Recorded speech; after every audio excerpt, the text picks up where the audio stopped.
Yes, देखिए वाकया ये है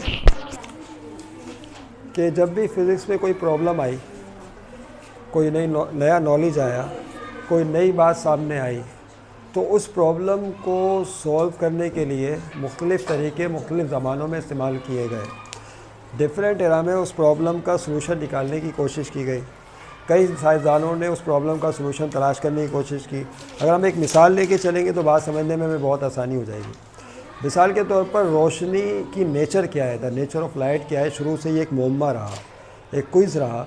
इस प्रॉब्लम या इस मसले का हल तलाश करने की कोशिश की गई कि जो रोशनी है ये आखिर में है क्या, इसकी नेचर क्या है, what is the nature of light.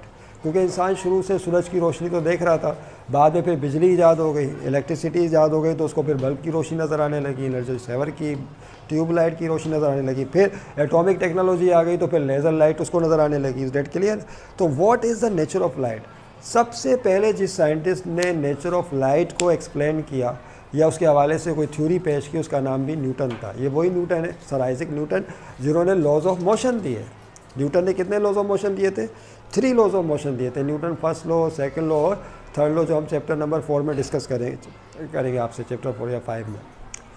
तो न्यूटन ने फिर न्यूटन लॉ ऑफ ग्रेविटेशन दिया था, ग्रेविटी का कानून दिया था न्यूटन ने, वहाँ पे भी न्यूटन मौजूद है। फिर न्यूटन ने लॉ ऑफ कूलिंग दिया था, यहाँ हीट में भी न्यूटन मौजूद है।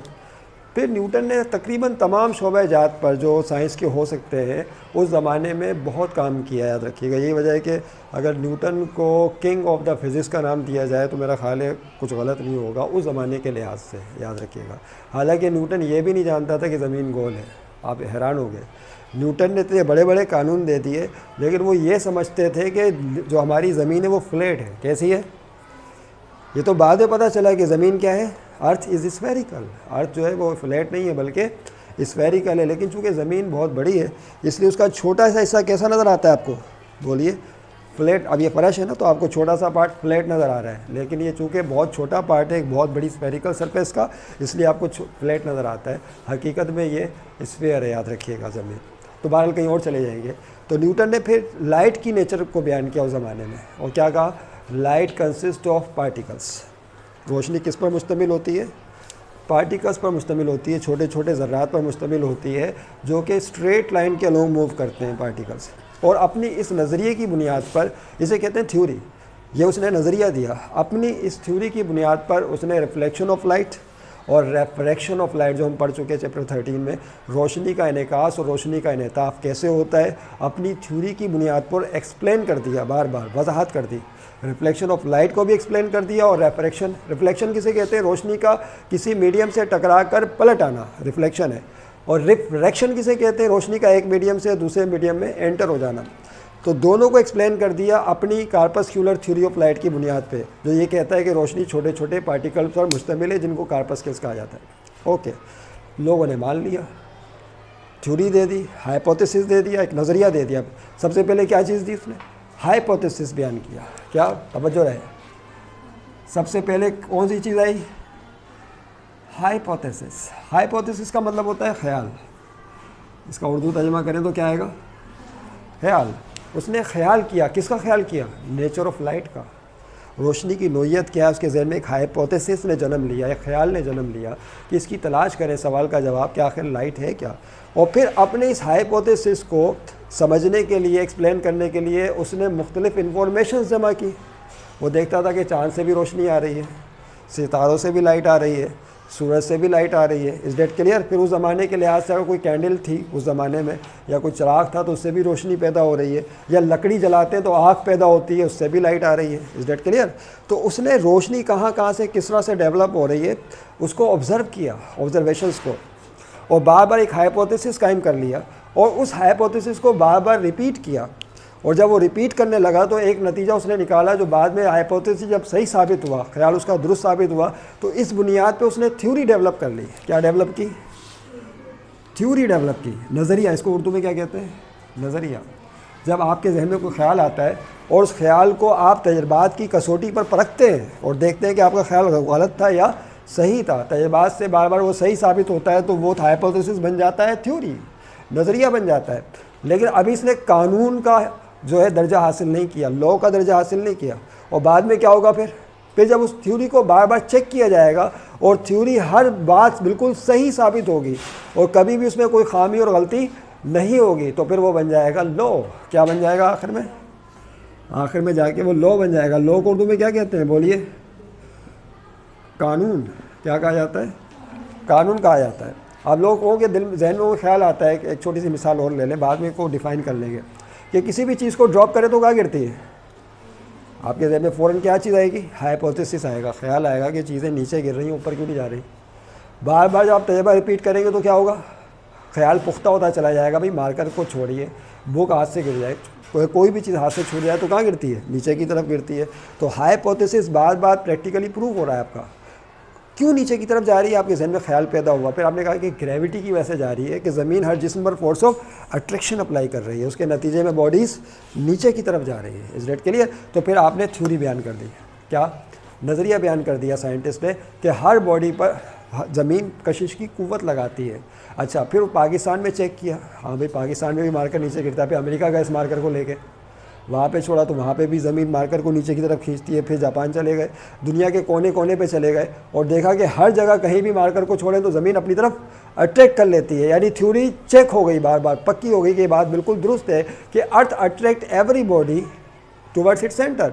तो जब ये बात साबित हो गई तो वही चीज़ क्या बन गई? फिर लॉ बन गई, कानून बन गई, जिसको कहते हैं न्यूटन्स लॉ ऑफ ग्रेविटेशन, जो न्यूटन ने बयान किया था, बाद में उसने कानून का दर्जा हासिल कर लिया। Is that clear? तो कानून के दर्जे तक जाने के लिए पहले किसकी ज़रूरत होती है? थ्योरी के बार बार दुरुस्त साबित होने की ज़रूरत होती है। और थ्योरी कब दुरुस्त साबित होती है? जब थ्योरी की बुनियाद किस पर होती है? हाइपोथेसिस पर होती है, ख्याल पर होती है। Is that clear? और ख्याल कैसे जन्म लेता है? हाइपोथेसिस कैसे जन्म लेता है? ऑब्जर्वेशन से। किससे? ऑब्जर्वेशन। आप देखते हैं ना, मुशाहिदा करते हैं, जब आप चीज़ों को ऑब्ज़र्व करते हैं तब आपके जहन में क्या आता है? ख्याल आता है। इस डेट क्लियर? परिंदा उड़ रहा है, आपने क्या किया? ऑब्ज़र्व किया, ऑब्जर्वेशन की, उस बुनियाद पर आपके जहन में ख्याल आया, एक हाइपोथेसिस ने जन्म लिया। फिर आपने देखा कि इसके पर होते हैं, हवा के ज़रिए परों को बैलेंसी मिलती है, फिर वो हवा पे कायम हो जाते हैं, मूव कर रहे होते हैं बाकायदा, उसको जो है परों को, वो विंग्स को अपने मूव करते हैं अप एंड डाउन। तो इस बुनियाद पर फिर आपने प्लेन बना लिया। नहीं समझे बात को? तो आपने गौर किया, सबसे पहली चीज़ क्या होती है? और ये बात कुरान ने भी कही, क्या? अफला यंजुरून। देखिए वहीं आ जाएंगे, कहीं भी जाएं, अफला यंजुरून। फिर उसके बाद कहा अफला यतफक्करून, यतफक्करून। फिर क्या कहा? अफला यतदब्बरून, यतदब्बरून। अफला यंजुरून का मतलब क्या है? कुरान पाक दावत दे रहा है, इंसानियत को दावत दी जा रही है कि क्या तुम नहीं देखते? इसका तर्जुमा क्या है? Don't you see, don't you observe. क्या आप नहीं देखते? इसका अगर इंग्लिश तर्जुमा करें तो क्या बनेगा? Don't you observe. क्या तुम ऑब्ज़र्व नहीं करते? क्या तुम कायनात में देखते नहीं हो कि हमने किस तरह परिंदे बनाए जो कि हवा में उड़ रहे हैं, किस तरह से हमने फिशेस बनाई हैं जो पानी में तैर रही हैं और सांस ले रही हैं? इस डेट क्लियर? क्या तुम गौर नहीं करते? यानी कुरान पाक जगह जगह बनी नू इंसान को दावत दे रहा है कि गौर करो इन सब चीज़ों पे, इनका मुशाहिदा करो, ऑब्ज़र्व करो। 1400 साल पहले ये जो है दावत हक दी गई। उसके बाद फिर क्या कहा गया? अफला यतफक्करून। तो फिर क्या तुम फ़िक्र नहीं करते? यतफक्करून किससे निकला है? फ़िक्र से। पहले क्या किया? ऑब्ज़र्वेशन की। उसके बाद क्या किया? यतफक्करून, फ़िक्र की, गौर किया, गौर व खौज किया कि आखिर ऐसा कैसे हो रहा है। इस डेट क्लियर? और फिर आखिर में क्या कहा? अफला यतदब्बरून। तो फिर क्या तुम तदबीर नहीं करते कि तुम भी कुछ इस तरह से करने की कोशिश करो? एक मिसाल मैं आपको दे देता हूँ समझाने के लिए। परिंदों को नहीं देखते, आपने परिंदों को देखा, यतफक्करून। क्या फिर इसकी फ़िक्र नहीं करते, गौर व फिक्र नहीं करते कि परिंदों को किस तरह बैलेंस एयर में हासिल है? फिर आपने गौर व फिक्र करना शुरू कर दिया और आखिर में तदबीर की, और तदबीर की बुनियाद पे क्या बना दिया? प्लेन बना दिया। तदबीर की बुनियाद पे हेलीकॉप्टर बना दिया। नहीं समझे बात को? तो ये है वो 3 पॉइंट्स जिसके ज़रिए जो इंसान मुशाहिदे से चलता है और कहाँ तक आ जाता है? प्रैक्टिकल तदबीर तक आ जाता है वो। इस डेट क्लियर? तो फिज़िक्स जो चल रही है, कोई भी फिज़िकल प्रॉब्लम आता है तो वो भी कहती है सबसे पहले कि क्या करें आप? ऑब्ज़र्वेशन करें। क्या करें? ऑब्ज़र्वेशन के बाद क्या करें? हाइपोथेसिस करें। हाइपोथेसिस के बाद थ्योरी बनेगी और थ्योरी के बाद क्या होगा? फिर लॉ बन जाएगा। अगर थ्योरी चेक हो गई सही तो क्या बनेगा? लॉ। और अगर थ्योरी किसी भी वक्त, किसी ज़माने, किसी लम्हे गलत साबित हो गई तो फिर उस थ्योरी को डिस्कार्ड कर दिया जाएगा। नहीं समझे बात को? फिर उस थ्योरी को नहीं माना जाएगा और उसकी बुनियाद पर फिर उसको कानून का दर्जा हासिल नहीं होगा। तो सबसे पहला पॉइंट क्या था बोलिए? ऑब्जर्वेशन सबसे पहले आएगा। तरतीब में सबसे पहले ऊपर क्या है? ऑब्जर्वेशन। आप हेडिंग डालें ऑब्जर्वेशन की, लिखते जाएं साथ साथ।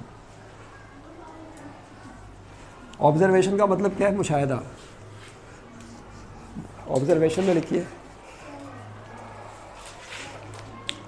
ऑल पॉसिबल इंफॉर्मेशंस, लिख लेंगे ज़बानी तौर पे, कॉपी निकाल लो ना भाई। All possible informations are gathered, all possible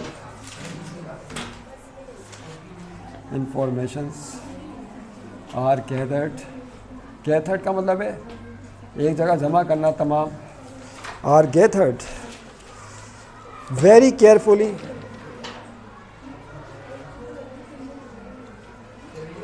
and systematically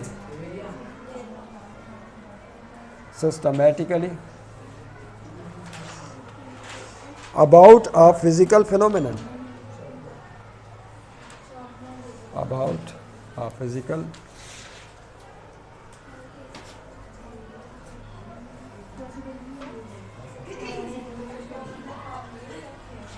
phenomenon under investigation.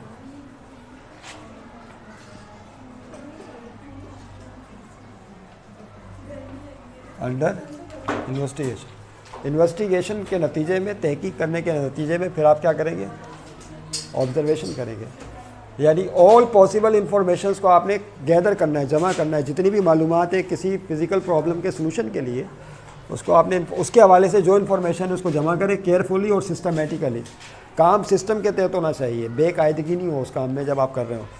About a physical phenomena, कोई भी फिजिकल फेनोमेना हो सकता है। मछली का तैरना हो सकता है, परिंदों का उड़ना हो सकता है, आवाज़ का एक जगह से दूसरी जगह जाना हो सकता है, सूरज से रोशनी का यहाँ तक आना हो सकता है। कोई भी फिजिकल फेनोमेना हो सकता है। इस डेट क्लियर? तो पहली चीज़ क्या है? ऑब्जर्वेशन, मुशाहिदा। अफला यंज़रून, जिसको कुरान पाक ने क्या कहा? क्या तुम नहीं देखते? क्या तुम ऑब्जर्व नहीं करते? दूसरा पॉइंट क्या है? थ्योरी, नज़रिया। दूसरे नंबर पे क्या होगा बोलिए? थ्योरी। सॉरी थ्योरी नहीं, दूसरे नंबर पे हाइपोथेसिस है। क्या है बोलिए? हाइपोथेसिस, ख्याल।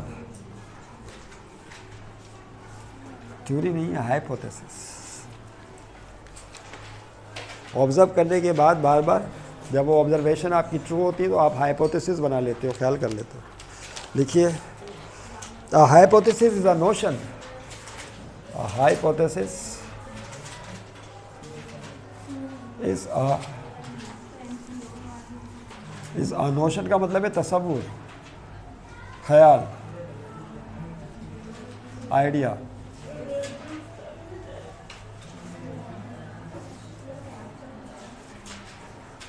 नोटेशन लिख रहा हूँ बार बार, नोशन, NOTION होगा ना। नोशन का मतलब होता है तसव्वुर, ख्याल।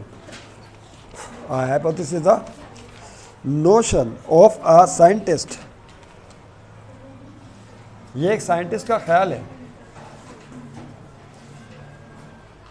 Of a scientist on which the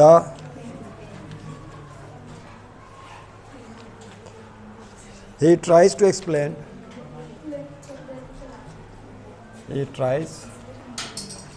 explain the physical phenomenon,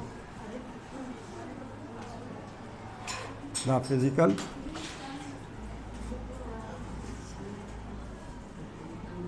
phenomenon। अफला तफक्कुर आगे।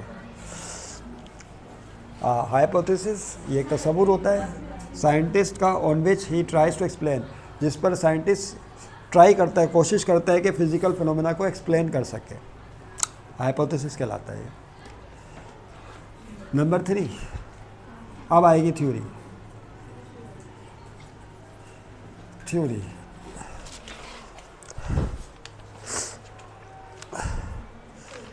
आ साइंटिस्ट, ये मिटाना पड़ेगा क्या? आ scientist design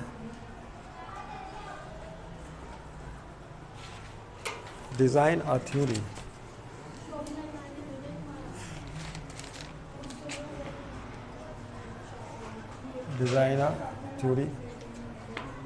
on the basis of hypothesis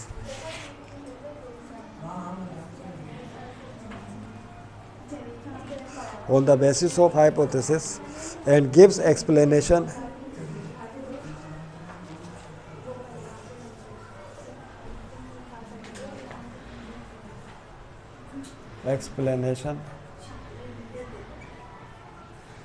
about the physical phenomenon.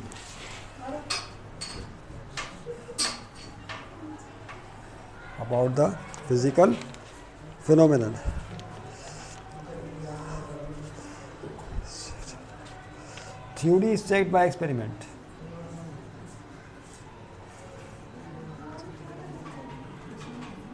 Experiment के ज़रिए इसको चेक किया जाता है, तजर्बात के ज़रिए बार बार एक्सपेरिमेंट किए जाते हैं ताकि थ्योरी चेक करें कि सही है या गलत है। अभी जारी है ये, उसको मिटाना पड़ेगा ऊपर से ऑब्जर्वेशन वाले से। ठीक है भाई, थ्योरी वाला पार्ट चल रहा है।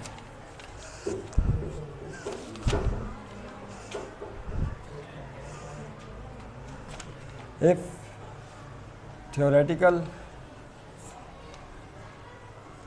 and experimental results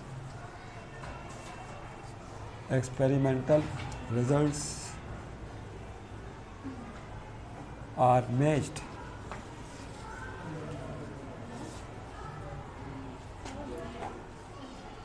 the theory accepted.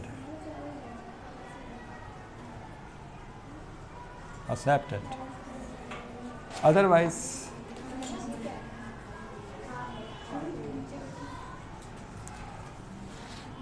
it is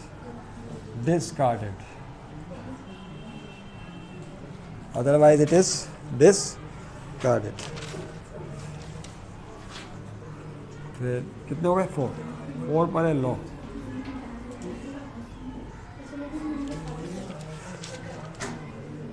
चौथा क्या है? लॉ। देख ले, तो देख ले फिर से। थ्योरी क्या है? A scientist design a theory on the basis of what? On the basis of hypothesis. जो उसने हाइपोथेसिस कायम किया ऑब्जर्वेशन के नतीजे में, उसकी बुनियाद पर वो एक थ्योरी बयान करता है, नज़रिया देता है और एक्सप्लेन करता है फिज़िकल फिनोमेना को। Is that clear? Physical phenomena को एक्सप्लेन करेगा। फिर theory is checked by experiments. इस थ्योरी को फिर बार बार चेक किया जाता है तजर्बात के ज़रिए, एक्सपेरिमेंट के ज़रिए।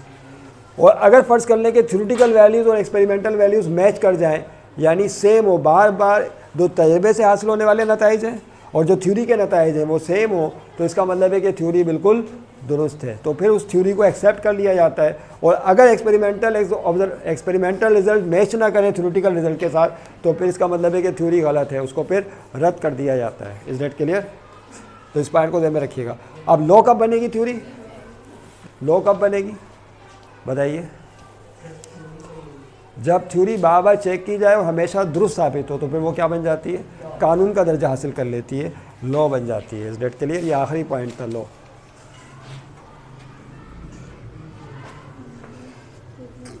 नंबर 4 लॉ लिखे। When theory is always true, जी, व्हेन डिस्कार्ड का मतलब होता है रद्द कर देना, किसी चीज़ को छोड़ देना। नहीं, when theory is always true, it becomes law.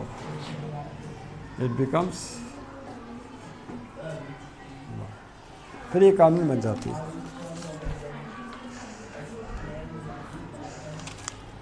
ठीक है ना?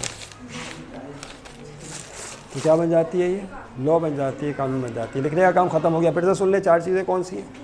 सबसे पहले क्या बताया? ऑब्जर्वेशन। बार बार आप फिज़िकल फिनोमेना को ऑब्जर्व करते हैं, मुशाहिदा करते हैं। नेचर ऑफ लाइट वाली मिसाल लेके चले थे और परिंदों वाली। तो नेचर ऑफ लाइट को देखते हैं, बार बार ऑब्जर्व करते हैं, नंबर 1। उसके बाद फिर क्या करते हैं? फिर उस ऑब्जर्वेशन की बुनियाद पे हाइपोथेसिस करते हैं, हाइपोथेसिस ख्याल करते हैं। उसके लिए फिर आप इंफॉर्मेशन जमा कर लेते हैं ऑब्जर्वेशन की, फिर एक हाइपोथेसिस कायम कर लेते हैं ख्याल, और हाइपोथेसिस के बाद क्या होता है, थ्योरी डेवलप करते हैं। अगर हाइपोथेसिस आप बार बार गौर व फिक्र कर रहे हैं, हाइपोथेसिस सही है, तो उस बुनियाद पर एक नज़रिया दे देते हैं, थ्योरी दे देते हैं। और जब थ्योरी बार बार एक्सपेरिमेंट से चेक हो और सही साबित हो जाए तो बन जाती है कानून, और अगर वो सही साबित नहीं हो तो फिर क्या होता है, उसको रिजेक्ट कर दिया जाता है। Is clear? अब एक मिसाल जो हमने ली थी न्यूटन्स कार्पस्क्यूलर थ्योरी की, उसको दोबारा फिर हम एक्सप्लेन कर रहे हैं आखिर में, ताकि मिसाल के ज़रिए इन चारों पॉइंट्स की वजाहत हो जाए। तो इस तरह किसी भी फिज़िकल प्रॉब्लम का सलूशन तलाश कर लिया जाता है साइंटिफिकली। तो देखें जो मिसाल थी वो कौन सी थी, लिख लिया यहाँ तक सब ने, बात हो गई। अब एग्जाम्पल है न्यूटन्स कार्पस्क्यूलर थ्योरी। न्यूटन ने बार बार गौर किया, किस पर, रोशनी पर गौर किया, लाइट पर गौर किया। मुख्तलिफ़ चीज़ों से आने वाली रोशनी, चाहे वो आग से पैदा होने वाली रोशनी थी, चाहे वो सूरज की रोशनी थी, चाहे वो किसी कैंडल की लाइट थी, उस ज़माने के लिहाज से जो भी सोर्सेज ऑफ लाइट थे, हर चीज़ से निकलने वाली रोशनी को उसने ऑब्ज़र्व किया। तो ये पहली चीज़ क्या हो गई, ऑब्ज़र्वेशन। फिर ऑब्ज़र्वेशन के बाद उसने क्या किया, जितनी भी इंफॉर्मेशन थी उस लाइट के हवाले से उसको कलेक्ट किया और एक हाइपोथेसिस कायम कर लिया। क्या हाइपोथेसिस बनाया था कि लाइट जो है वो light consist of tiny particles, रोशनी छोटे छोटे ज़र्रात पर मुश्तमिल होती है जिनको कार्पस्क्यूल्स कहा जाता है। फिर जब ये बार बार सही साबित हुई चीज़ तो क्या बन गई, थ्योरी बन गई, और इस थ्योरी का नाम क्या कहलाया, कार्पस्क्यूलर थ्योरी ऑफ लाइट, जिसको पार्टिकल थ्योरी ऑफ लाइट भी कहा जाता है। Newton's particle theory of light, corpuscle कहते हैं छोटे छोटे ज़र्रात को। तो न्यूटन ने कहा कि लाइट छोटे छोटे टाइनी पार्टिकल्स पर मुश्तमिल है जो स्ट्रेट लाइन के लो मूव करते हैं। Is that clear? अच्छा, फिर इसको साबित करने के लिए कि ये बात सही है या गलत है, उसने क्या दी, क्या मिसालें दी, रिफ्लेक्शन ऑफ लाइट की और रेफ्रैक्शन ऑफ लाइट की। तो रोशनी में रिफ्लेक्शन भी होता है और रेफ्रैक्शन भी होता है। तो ये दोनों चीज़ें जो हैं प्रूव कर दी अपनी थ्योरी ऑफ लाइट से, तो इसका मतलब है थ्योरी सही है। तो बाद में फिर थ्योरी को एक्सेप्ट कर लिया गया कि न्यूटन ने जो थ्योरी दी है बिल्कुल सही है कि लाइट पार्टिकल्स पर मुश्तमिल है। तो पहली थ्योरी नेचर ऑफ लाइट के हवाले से देने वाला कौन था, न्यूटन था, जो कहता है कि लाइट कंसिस्ट ऑफ पार्टिकल। याद रहे, लाइट किस पर मुश्तमिल है, पार्टिकल्स पर मुश्तमिल है। एग्जाम्पल में हम जो मिसाल देने वाले हैं, ये पूरी मिसाल लिखी हुई है किताब में, आपको यहाँ से लिखने की ज़रूरत नहीं है, आप बुक से भी लिख सकते हैं, पेज नंबर आपको बता दिया जाएगा। क्या, न्यूटन्स कार्पस्क्यूलर थ्योरी ऑफ लाइट। अभी बयान कर दिया हमने क्या क्या नज़रिया है रोशनी का, कि light consist of particles move the long straight line. Okay, reflection और रेफ्रैक्शन के ज़रिए तायद मिल गई, लोगों ने मान लिया थ्योरी सही है।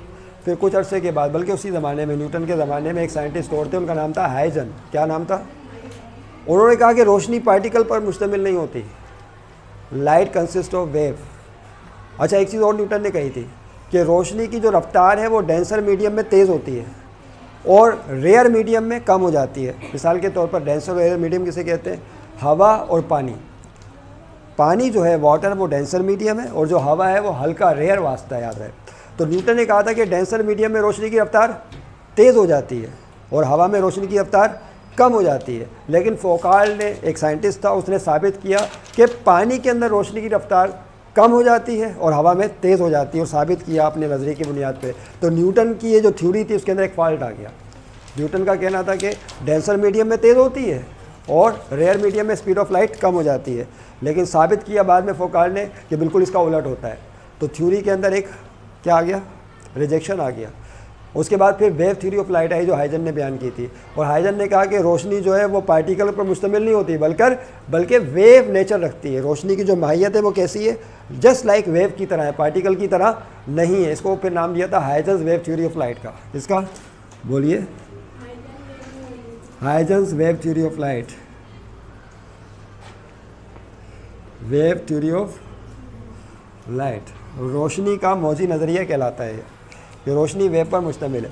अच्छा, फिर इससे सवाल किया कि अगर लाइट वेव पर मुश्तमिल है तो फिर साबित करें interference of light, polarization of light, diffraction of light, और ये तीनों फेनोमेनास वेव में पाए जाते हैं। तो अगर आप रोशनी को वेव मान रहे हैं, रोशनी को क्या मान रहे हैं, वेव मान रहे हैं, मौज मान रहे हैं, तो अगर रोशनी वेव है तो वेव की जो जो कैरेक्टरिस्टिक है वो लाइट में होनी चाहिए। तो हाइजन ने बाकायदा साबित किया, उसने इंटरफेरेंस ऑफ लाइट करा के बताया। आप पढ़ेंगे फर्स्ट